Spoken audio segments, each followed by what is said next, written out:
tu prostora za Maloču, Bačaj, sjajna prilika i pogodak. Maloča, Dvorneković odmah na Atijenvena, Atijenven je sam, Atijenven može poentirati, 2:0 vodi Gorica! Izlazak Gorice, lopta za Atimvena, Atimven bježi, Atimven i gol, kakav gol! Taman da to ne dođe u posjed Atimvena, ali sjajno Dvorneković čisto uzima neopreznom Raku. Atijenven pucat će, Atijenven, kakav gol!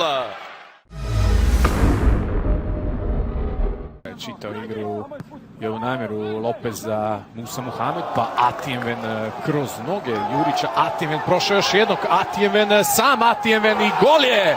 Kakav gol Atijenvena u 14. minuti.